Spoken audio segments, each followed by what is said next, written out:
Bonjour à tous, bienvenue dans cette série d'exercices consacrés à l'échec et maths au niveau débutant. À chaque fois, vous devrez trouver un échec et maths en un coup. Ce sera normalement très facile. En plus, je vais vous indiquer le type de maths qu'on recherche. Il n'y aura dans cette série que des maths du couloir. La difficulté va augmenter légèrement au fil des exercices.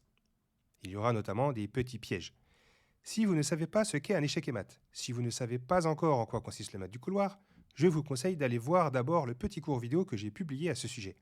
Le lien apparaît en haut à droite. La playlist complète des séries d'exercices consacrés aux maths en un coup va elle aussi s'afficher quand les vidéos seront assez nombreuses. Ce que je veux ici, c'est avant tout vous faire acquérir des automatismes au niveau des techniques de réflexion. Et pour ça, il n'y a pas de secret. Il faut répéter les exercices, les répéter encore et encore. Et au début, pour bien automatiser, il ne faut pas mélanger les thèmes. Donc, restons ciblés sur les maths du couloir, pour le moment. Et après, on changera de thème. Concentrez-vous sur ces deux conseils. Vous devez toujours chercher les échecs en premier. Et deuxièmement, vous devez toujours faire attention à l'endroit où vous placez votre pièce. Est-ce que la case que vous visez est disponible ou est-ce qu'elle est surveillée par une pièce adverse? C'est fondamental de se poser cette question. On y va. Premier exercice. Les noirs jouent et gagnent. Si vous suivez les conseils que je vous ai donnés, il n'y a aucune hésitation à avoir.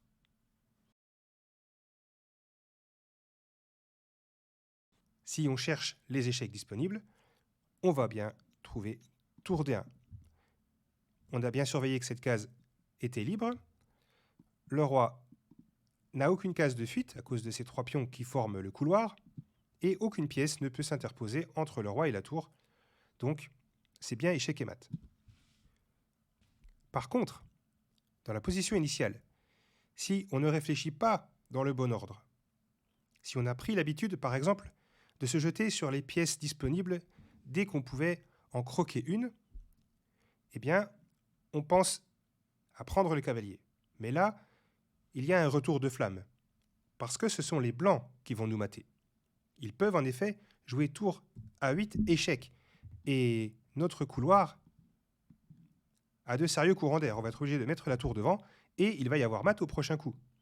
Donc, dans vos parties, quand vous cherchez des coups à jouer, commencez toujours par chercher les échecs disponibles. Et ensuite seulement, regardez si vous pouvez prendre une pièce. Enfin, s'il n'y a aucun échec disponible et aucune pièce à capturer, regardez si vous pouvez attaquer une pièce adverse, par exemple. N'oubliez pas au passage d'essayer de voir quelles pourraient être les menaces de l'adversaire. Là, ça devient un petit peu plus difficile. Mais si on commence par les échecs disponibles, on peut profiter des occasions de donner échec et mat. Deuxième exercice, presque aussi facile que le premier. Les blancs jouent et gagnent. À vous de jouer. Si vous avez suivi les conseils que je vous ai donnés dans le premier exercice, vous avez regardé les échecs disponibles. Et vous en avez trouvé plusieurs. On peut prendre le pion, donner échec ici, mais dans les deux cas, on se fait capturer par le roi. On peut donner échec ici et donner échec ici. Si on vient en E8, on a l'impression qu'on donne un mat du couloir, mais la tour surveille. Donc on perd la dame. La seule case disponible, c'est bien la case F8. Là, il y a échec et mat. Comme pour l'exercice précédent, si on n'a pas acquis les techniques de réflexion qui veulent qu'on cherche les échecs en premier, on pourrait avoir le réflexe de se jeter sur la dame adverse, parce qu'on est toujours très content de gagner la dame, mais là, on va se faire mater. Si dans vos parties, vous avez pris l'habitude d'encaisser les pièces adverses dès qu'il y a la possibilité d'en prendre, eh bien, changez cette habitude et demandez-vous, avant de prendre les pièces qu'on vous offre, s'il n'y a pas des échecs disponibles. Vous pourrez régulièrement placer des échecs et mat en adoptant cette méthode. Troisième exercice, cet exemple-là m'amuse beaucoup. Les noirs ont une tour et une dame de moins. On a l'impression qu'ils sont complètement cuits, et pourtant, ce sont eux qui jouent et gagnent. À vous de trouver comment.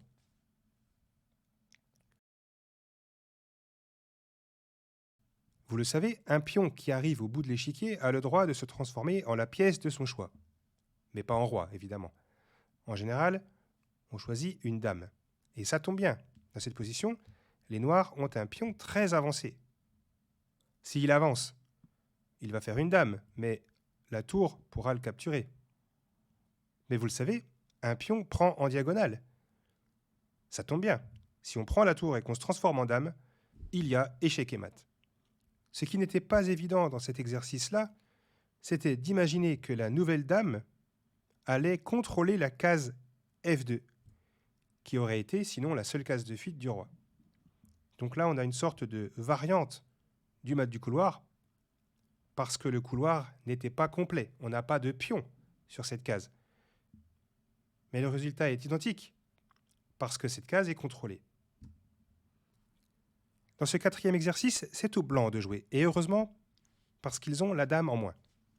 Ne vous jetez pas sur le premier échec que vous verrez, comparez les différentes possibilités.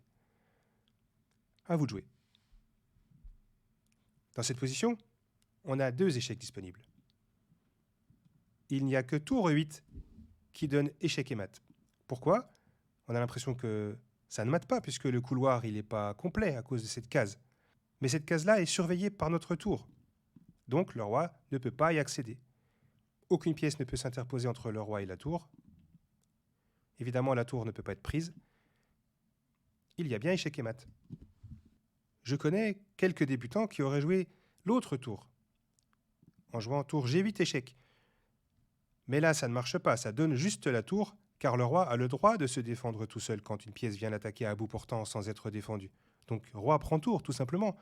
Et maintenant, il est trop tard pour espérer un mat du couloir, parce qu'après tour 8 échec, le roi dispose de la case de fuite. Dernier exercice de la série. Ici, ça va être pareil. Les blancs jouent et gagnent, mais attention où vous mettez les pieds. On a ici une variante du mat du couloir. Le couloir n'est pas visible, mais il existe bel et bien parce que la case G7, qui n'est pas occupée par un pion, est contrôlée par notre pion en H6. Donc le roi ne pourra pas venir ici. C'est comme s'il y avait un pion noir. On a 2 échecs disponibles. On pourrait venir avec la tour ici ou avec l'autre tour là-bas. Un seul de ces 2 échecs donne échec et mat. Si on joue tour A8 échec, c'est une fausse piste parce que la dame peut prendre, tout simplement. Et maintenant, il est trop tard pour faire échec avec l'autre tour parce que la dame surveille la case. Dans la position de départ, la case qui est libre, c'est elle, donc c'est bien avec l'autre tour qu'il faut donner échec, et là il y a mat. Personne ne peut prendre la tour, personne ne peut s'interposer. Le roi ne peut pas venir sur cette case-là. Les blancs ont donc bel et bien gagné, même s'ils avaient la dame de moins. Voilà, ce sera tout pour cette série. Quand les prochaines seront publiées, vous pourrez y accéder en cliquant sur le lien qui s'affichera en haut à droite. À bientôt.